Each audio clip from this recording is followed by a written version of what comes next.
Bonjour l'Afrique, bonjour la diaspora et merci de suivre Décrypter l'Afrique, l'entretien sur Vox Africa.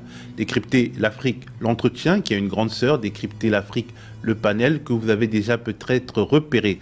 Aujourd'hui, je reçois Karine Ramondi, historienne, chercheuse associée à l'Université de Paris 1 Sorbonne. Karine Ramondi est autrice de cet ouvrage, Leader assassiné en Afrique centrale 1958-1961, paru aux éditions L'Harmattan, un ouvrage dont le sous-titre est Entre construction nationale et régulation des relations internationales. Bonjour Karine. Bonjour.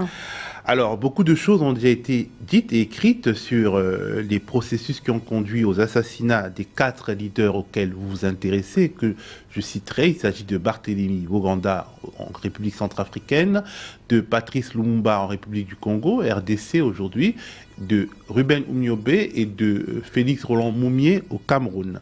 Mais la particularité de votre travail, c'est que finalement, vous, dans une sorte de démarche comparative, vous croisez ces destins et finalement, on en ressort avec une sorte de surcouche politique. On se rend compte qu'il y a une causalité principale et c'est très enrichissant. Alors, j'aimerais savoir quelle a été la démarche qui vous a conduit à faire ce choix de comparer ces destins. Alors, premièrement, c'est une démarche historique que j'apprécie beaucoup, puisque j'ai fait des études avant d'histoire ancienne, où on compare énormément, puisqu'on a un déficit de sources. Et j'ai trouvé que c'était intéressant de sortir un peu du linéaire descriptif de relations entre 2 pays, une colonie et une métropole, et d'essayer de trouver s'il n'y avait pas finalement une logique un peu globalisante. On est aussi beaucoup attiré en ce moment par l'histoire globale, l'histoire connectée. Et donc c'était intéressant, à partir d'un espace donné, l'Afrique centrale, un temps donné, ce tournant des années 60, qui est un moment crucial d'accélération de l'histoire, où les pays colonisés prennent leur destin en main vers ce qu'on appelle les indépendances et non pas les décolonisations, ce qui n'est pas tout à fait la même chose, le point de vue est différent. Et j'avais envie véritablement de faire pourquoi pas, un tour d'horizon de malheureusement tous ces leaders qui avaient été supprimés dans ce moment clé et qui allaient avoir évidemment cette suppression, ces assassinats allaient avoir des conséquences sur les décennies à venir. Et ce qui m'intéressait particulièrement dans cette comparaison, c'était aussi de travailler sur la trajectoire de ces hommes qui ont en commun d'être tous des outsiders. Et j'avoue que c'est quelque chose qui m'a particulièrement intéressée. Comment on n'est pas prédestiné à la chose politique. Et comment on n'est pas prédestiné à la chose politique, comment on s'y retrouve et comment on en est écarté, comment et pourquoi. Ce qui me parle dans votre démarche, c'est que, en quelque sorte, vous déprovincialisez l'Afrique. Parce que finalement, quand on se rend compte qu'il y a des constantes dans ces histoires d'assassinat, on se rend compte donc qu'il y a quelque chose de l'histoire globale. Ce n'est pas juste Umniobe qui ne plaisait pas à l'administrateur colonial français, ou Barthélemy Boganda, ou Patrice Lumumba qui déplaisait à un Belge quelconque, mais c'est une histoire au long cours, après la Deuxième Guerre mondiale, alors que la guerre froide est enclenchée. Et ça, votre ouvrage nous permet de ne pas l'oublier, de ne même pas faire semblant de l'oublier si on en avait l'intention. C'était ça le but ? Alors, c'est l'un des buts, bien sûr, mais je pense que cette déprovincialisation dont vous parlez, elle a déjà été faite par les leaders en question. Tous avaient en commun, et particulièrement Patrice Lumumba et Ruben Umniobe et Moumié, c'était véritablement d'offrir un projet politique qui ne tenait pas véritablement compte des tribalismes. Et donc, en fait, quelque part, c'est redonner, on va dire, sens à la pensée initiale de ces hommes politiques. Et ça m'intéressait particulièrement parce que j'aurais pu travailler sur d'autres cas. Je tiens à le dire, j'ai évincé évidemment un certain nombre de cas, comme par exemple Sylvanus Olympio, qui a été assassiné à peu près dans la même période au Togo. J'ai aussi écarté le prince Rwagasore au Burundi. Donc quand on voit un petit peu... Tout simplement parce que cet ouvrage est issu de ma thèse d'État, ma thèse, ma soutenance de thèse. Et donc, en fait, il fallait une cohérence géographique et une cohérence, c'est un peu institutionnel, il fallait une cohérence géographique et chronologique. Donc, en fait, il a fallu que je fasse des choix parce que vous avez observé quand même que dans cette thèse, il y a énormément de fonds d'archives qui ont été, travaillés. Ça voulait dire, si ajouter le Togo, ajouter le Burundi, ça voulait dire encore ajouter des espaces et des archives à travailler. Donc, bon, voilà, les directeurs de thèse, notamment Elikiam Bokolo et Robert Franck, ont vraiment essayé de me canaliser dans mon entrain de départ. Mais il n'empêche que ce sont aussi des assassinats tragiques et ce sont aussi des assassinats qu'il va falloir historiciser. Alors, ce qui est intéressant aussi, c'est que vous, donc vous l'avez dit, hein, vous partez du début de leur parcours, et en fait, quelque part, ce sont des évolués. C'est comme ça que, notamment dans le Congo belge, on appelait les Africains qui ils ont été éduqués à l'occidental. Ce sont des évolués, mais issus de milieux modestes, baignant pour certains d'entre eux, peut-être pas Lumumba, mais pour les autres, dans la religion, la religiosité chrétienne, qui utilisent cette religiosité et leur patrimoine spirituel spécifique pour construire leur pensée anticoloniale, mais qui finissent, finalement, malgré le fait que ce sont des évolués, ils finissent par déplaire et apparaître comme une menace pour l'ordre colonial. Pourquoi, finalement, ce sont des évolués de milieux modestes qui parviennent à incarner leur nation dans cette période de l'histoire? Alors, le principe des évolués dans la terminologie française ou immatriculés dans la terminologie de la colonisation belge, ce qui est encore plus violent. Ah oui, immatriculé oui, voilà. Vous m'apprenez quelque chose. Je pensais qu'évoluer, c'était plutôt un mot belge, mais non, c'est... Non, c'est un mot plutôt français, qui est plutôt utilisé chez les Français, mais enfin, quoi qu'il en soit, c'est à peu près le même statut. Immatriculé, oui. Oui, c'est d'autant plus violent, c'est quand même le langage colonial est très fort. Et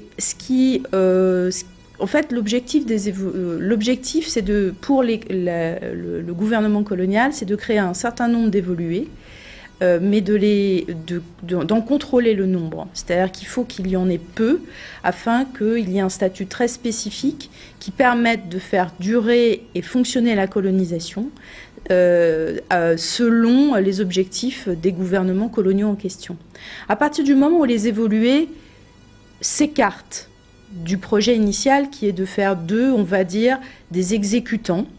Des auxiliaires de l'administration. Voilà, dans plusieurs registres, que ce soit dans le registre religieux, économique, politique. À partir du moment où ils décident d'avoir ce qu'on appelle l'agency, c'est-à-dire la capacité à profiter d'une situation pour en tirer véritablement quelque chose pour eux-mêmes et pour les sociétés qu'ils incarnent, eh bien, ils deviennent gênants. Ils deviennent encombrants. Parce qu'on a des évolués qui sont restés extrêmement dociles et qui ont été même au-delà des attentes du pouvoir colonial. Et c'est vrai que le destin de ces hommes, c'est véritablement un moment de s'écarter de la formation qu'ils ont reçue. Le Boganda va même renoncer, on va dire, à la prêtrise. Parce que c'était un prêtre, oui. Exactement, premier prêtre d'Ubangi-Chari, dit indigène à l'époque. Et véritablement, ce qui est intéressant, c'est de voir comment ils vont utiliser cette formation à des fins, à des fins politiques pour leur État, qui est en gestation. Dans ce moment d'accélération où ils doivent tout faire. Ils doivent continuer à se former, ils doivent se politiser, ils doivent incarner justement le devenir de la nation. Et c'est véritablement très intense. Et c'est ce qui fait aussi que la pression est très forte sur ces hommes. D'autant plus qu'ils sont des contradictions ambulantes. Ils ont acquis, ils en tirent une certaine forme de fierté, les armes de la culture de l'oppresseur, mais ils ont le même ressenti que les opprimés, les mêmes aspirations que les opprimés, qui sont encore plus bas dans l'échelle de valeurs coloniales qu'eux. Oui, ce qui est vrai, et ce qui est d'autant plus vrai aussi, c'est que ça va les couper de la base. C'est-à-dire, ce statut d'entre-deux va quelque part, ils ne vont pas intégrer le monde dit des colons, mais ils quittent aussi le monde décolonisé, ce qui va leur valoir de grosses inimitiés au sein, évidemment, des évolués en règle générale, et puis des sociétés dans lesquelles ils évoluent. Ils sont dans une sorte de tension permanente entre la base et le sommet. Alors, finalement, ces 4 leaders vont finir par être assassinés. Vous évoquez donc les processus récurrents par lesquels passe leur assassinat. Vous parlez de l'arme judiciaire qui est utilisée contre eux au moment où le colonialisme décide de les attaquer, l'arme médiatique, mais aussi les stigmates, notamment l'absence de sépultures décentes. Mais il y a aussi, au départ, bon, peut-être qu'on peut évoquer ça dans le cadre de l'arme médiatique, une sorte de processus d'animalisation qui est assez frappant, notamment quand on parle de Ruben Umniobé. Même le journal Le Figaro le décrit comme une bête sauvage. Oui, alors on n'est pas étonné parce qu'on sait que c'est un registre de langage qui est souvent utilisé par les médias coloniaux de l'époque pour décrédibiliser ses leaders. Les rapprocher des animaux, c'est quelque part ne pas leur conférer un statut d'humain, c'est donc quelque part les reléguer à une position qui est encore plus inférieure qu'à celui de l'indigène. C'est des fonctionnements, des utilisations très récurrentes. On animalise quand on veut minorer l'importance de quelqu'un. C'est des procédures qu'on retrouve très bien d'ailleurs dans les génocides. Et donc le droit est aussi utilisé contre eux, le droit local, je ne sais pas si on peut appeler ça national, mais aussi le droit international. Comment se mettent en œuvre des processus donc, par lesquels on va utiliser le droit contre eux?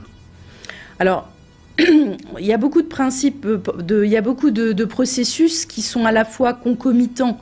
C'est-à-dire que, par exemple, la décrédibilisation médiatique, elle s'accompagne de procès, de mise en procès, pour des contraventions locales par rapport à des actions, des mobilisations collectives pour lutter contre le pouvoir colonial. C'est par exemple le cas pour Ben Omniobé. Et ces procès vont être particulièrement handicapants parce que ces leaders viennent, on l'a dit, de milieux relativement défavorisés, donc ils ont peu d'argent. Il va falloir qu'ils sollicitent des aides internationales et notamment des aides, notamment des partis communistes, par exemple, pour pouvoir les aider à affronter la justice coloniale. Et ça crée évidemment, il y a des phases d'emprisonnement dans lesquelles ils sont muselés. On reconnaît là évidemment plein de principes et de procédés qui sont utilisés par rapport à plein d'autres leaders qui ont dérangé. On peut penser par exemple à Mandela, bien sûr, qui vient en tête, ou bien d'autres encore. Donc ça c'est le droit local, mais le droit international aussi convoqué. Alors, je ne sais pas si on peut parler de droit international, mais en tous les cas... Les institutions internationales. Alors voilà, si on parle de l'ONU, et en fait c'est un grand ensemble dans lequel il faudrait déterminer qu'il y a plutôt 2 pôles importants pour les leaders anticolonialistes en question, c'est l'Assemblée générale où ils peuvent s'exprimer, et ils peuvent venir défendre leurs idées, se faire médiatiser, et donc en tirer une légitimité nationale et internationale. Alors là, pour le coup, on a véritablement, ils sont vraiment sous les feux de l'action. Et on a ce qu'on appelle le Conseil de tutelle qui est dans l'ONU et qui va systématiquement essayer de neutraliser leurs actions, essayer évidemment de les décrédibiliser aussi de façon internationale. Et on voit comment l'ONU, le fonctionnement de l'ONU peut avoir à la fois des effets positifs, mais surtout des effets très neutralisants. Et donc, on évoque aussi justement l'arme médiatique. Est-ce que vous avez identifié des processus de discrédit médiatique choquants ou particuliers dans un cas comme dans l'autre qui vous ont particulièrement interpellé pendant ce travail? J'étais particulièrement choquée, par exemple, j'ai travaillé avec beaucoup de précision, notamment le périodique Climat, qui était à l'époque, dans lequel écrivait à l'époque Ladrel Acharrière, qui a été très à charge, notamment contre Boganda, avec des petits dessins très humiliants, des phrases extrêmement violentes. J'ai été aussi extrêmement choquée par exemple, ce moment clé où Patrice Lumumba doit faire la une du Time. juste après le discours du 30 juin 1960. Dans les premiers jours de juillet 60, il est décidé qu'il sera à la une du Time. Et quand les services secrets américains apprennent cela, notamment Larry Devlin qui est à Léopoldville à l'époque, Kinshasa aujourd'hui, il passe 3 coups de fil. Et globalement, entre le propriétaire du Time, l'ambassadeur de Belgique et le représentant des services secrets américains de la CIA, Larry Devlin, tout est plié et Lumumba se retrouve en page 13 dans un encart qui fait 10 lignes parce qu'il est hors de question à cette époque-là que Lumumba soit à la une d'un journal aussi important que le Time. Parce qu'une telle une l'aurait peut-être pas tout à fait protégé, mais aurait rendu la tâche de ces tueurs un peu plus compliquée.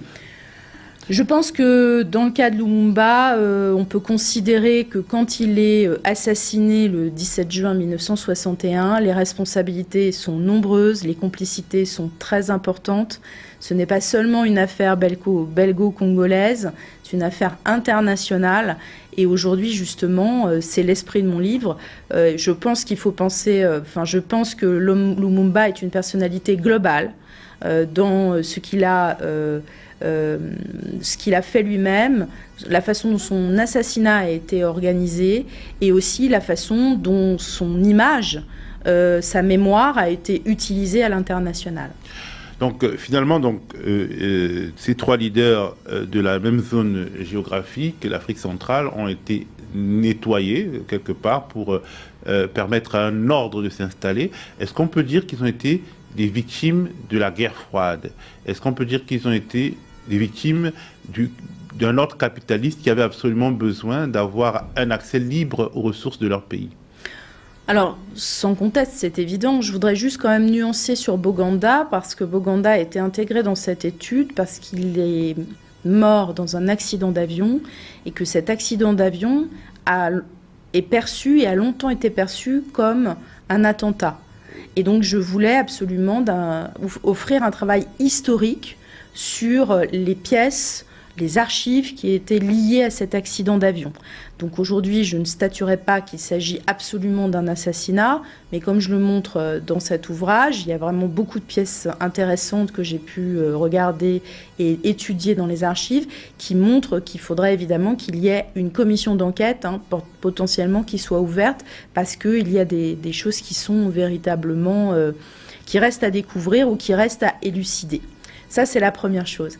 Que ces personnalités aient été des victimes de la guerre froide, je dirais oui, mais pas seulement. Ils ont été aussi victimes d'enjeux géostratégiques entre des métropoles et des colonies, à un moment où il faut créer une redépendance après les indépendances.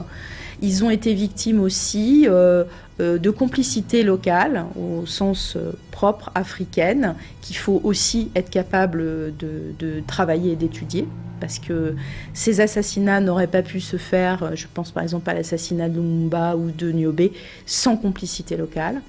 Donc voilà, c'est véritablement intéressant, et ce qui est vraiment très intéressant, c'est de ne pas perdre de vue l'approche à plusieurs échelles qu'il faut avoir de ces assassinats pour ne pas en perdre la complexité et surtout, ce qui est très important en histoire, et c'est ce qui fait la valeur du travail historique, c'est la nuance. Justement, le travail historique que vous nous mettez à disposition, il est riche, il est renouvelé, parce que il y a des pièces qu'on connaissait déjà, il y a de nouveaux témoignages, de nouvelles pièces, notamment vous ouvrez un champ, le champ de l'intime, qui est politique, notamment les rapports de ces leaders avec leurs femmes, c'est passionnant. On n'en parlera pas là, parce que on n'a pas le temps d'en parler, mais c'est passionnant. Je reviendrai, parce que j'ai en train d'écrire un article là-dessus. Et on en parlera à ce moment-là. Mais ce qui est intéressant, c'est qu'on a l'impression qu'il y a des formes de dynamisme dans l'étude de l'histoire contemporaine de l'Afrique, et on a la crainte que le temps nous rattrape, parce qu'aujourd'hui c'est encore le moment de se saisir de certaines pièces, d'objectiver ces moments historiques des années 50 et 60, mais plus le temps passe, plus les pièces disparaissent. Est-ce que vous avez l'impression que les chercheurs qui vivent dans ces pays-là ont les moyens, et la volonté et l'enthousiasme de mener les recherches ultimes sur cette période qui nous a fabriqués? Alors, je dirais que la situation est très diverse en fonction des pays concernés. La République centrafricaine, c'est quand même très compliqué. On ne va pas se cacher la réalité.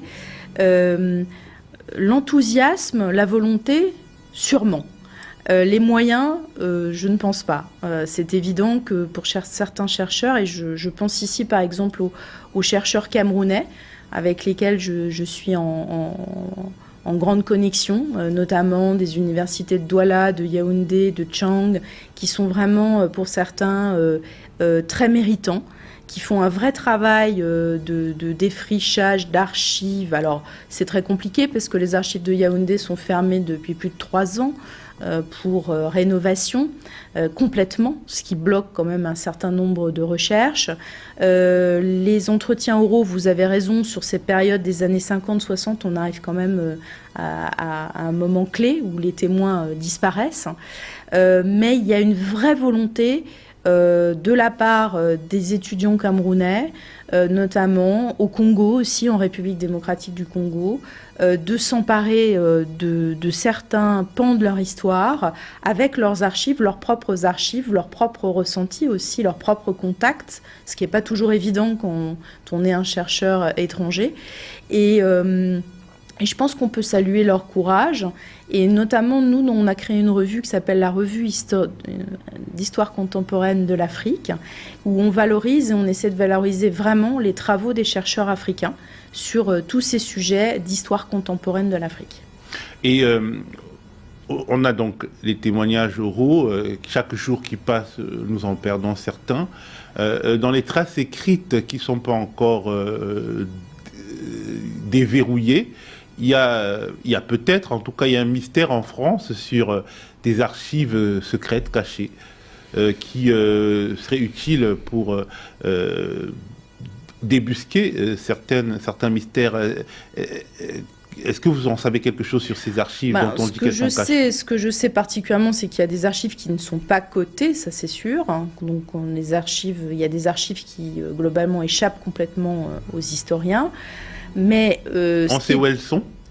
Alors, plus ou moins, on ne sait pas trop où elles sont. Enfin, c'est très compliqué de savoir où sont des archives qui ne sont pas cotées. Ça relève de l'exploit.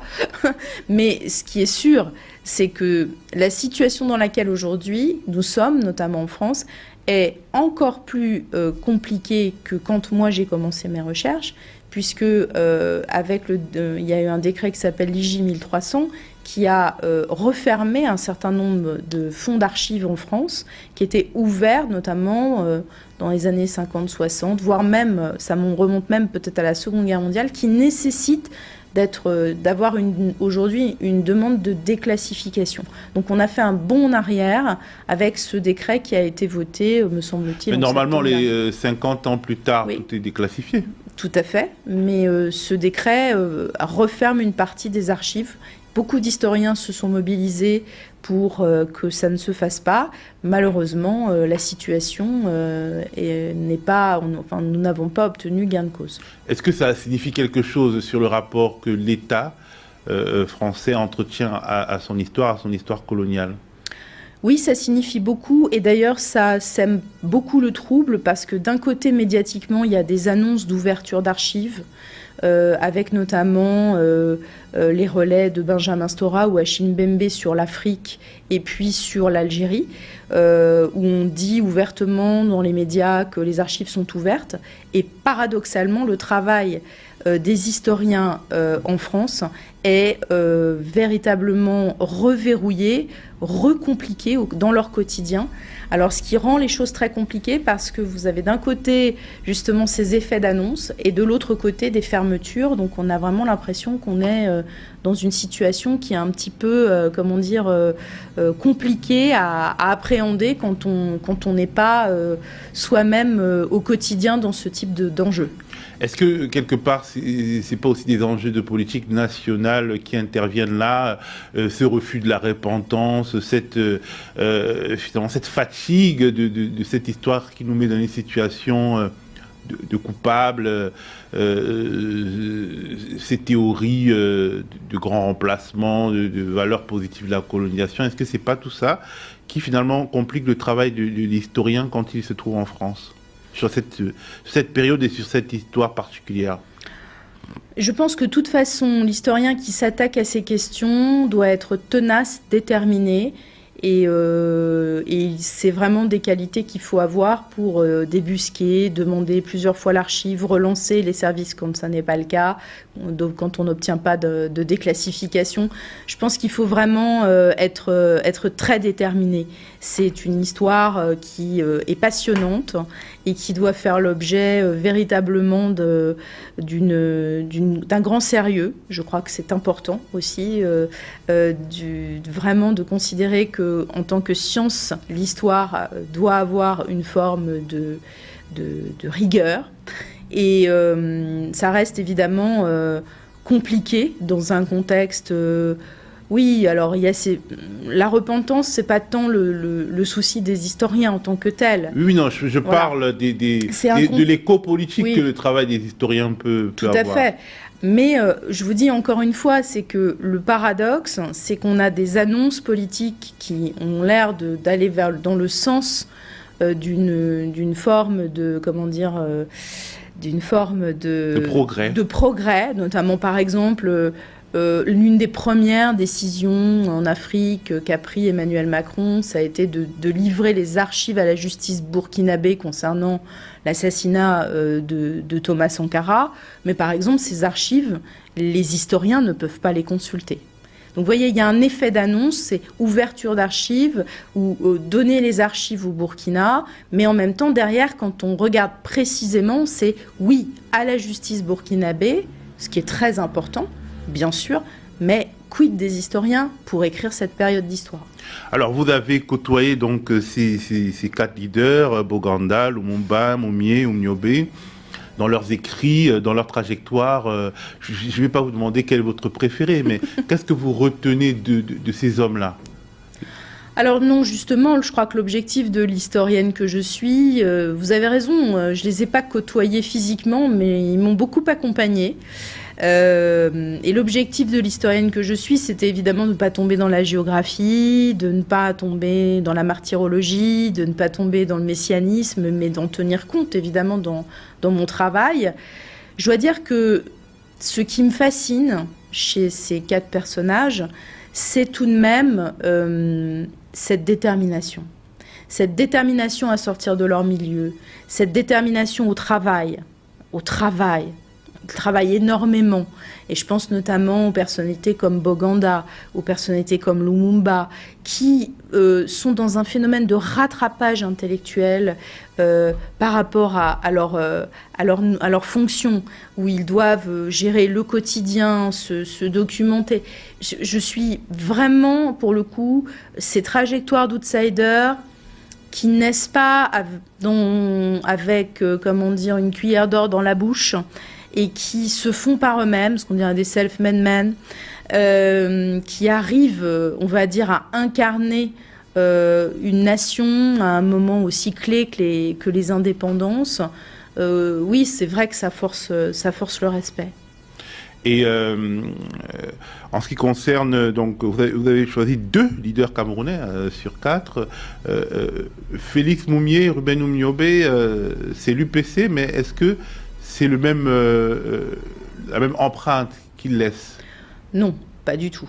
Je n'ai pas voulu volontairement abandonner les autres leaders de l'UPC, mais c'était le fait de circonscrire le sujet aux années 60, notamment jusqu'en 61, qui m'a poussé à ne pas travailler les autres, qui sont évidemment aussi qui seraient intéressants et qui sont déjà travaillés par d'autres historiens. Non, je crois qu'aujourd'hui, on ne peut pas considérer que l'empreinte, comme vous dites, d'un Niobé est équivalent à un Moumié. On sait que Moumié, par exemple, a fait, c'est ce que je montre dans mon ouvrage, beaucoup d'erreurs. Que par exemple, pour les membres de la Fédération des étudiants d'Afrique noire française, la FEANF, il incarnait à la fin tout sauf un modèle, pour certains. Et on voit bien comment aujourd'hui, d'ailleurs, Moumié est beaucoup moins, mémorisé ou mémorialisé, si tant est que les leaders de l'UPC soient mémorialisés au Cameroun, ça reste encore une vraie... quand même. Oumnobé quand même, mais bon, si vous regardez, voilà, on a une statue Ezeka, quelques rues, à Douala, avec des plaques, mais bon, on a quand même des choses. Mais il y a les fameux écrits, les écrits d'Oumniobé qui... Tout à fait. Oui, qui construisent une sorte de désir d'être camerounais. Tout à fait, c'est vrai. Et c'est pour ça que Niobé reste sûrement le leader le plus mobilisé, on va dire aujourd'hui, parce qu'il a véritablement une aura. Cela reste un modèle, dans le sens où il est mort aussi au maquis, donc ça en fait aussi quelqu'un qui a donné sa vie, qui savait, qui pressentait sa mort, comme Lumumba par exemple aussi. Voilà, donc ça reste une référence très très forte. Merci Karine Ramondji. Je rappelle le titre de votre livre, Leader assassiné en Afrique centrale, 1958-1961. C'est un livre que tout honnête citoyen et citoyenne. Toute honnête citoyenne d'un de ces pays et même du monde devrait avoir dans sa bibliothèque. Il est plein d'informations et je vous remercie vraiment de nous avoir mis à disposition. Merci beaucoup de m'avoir reçu.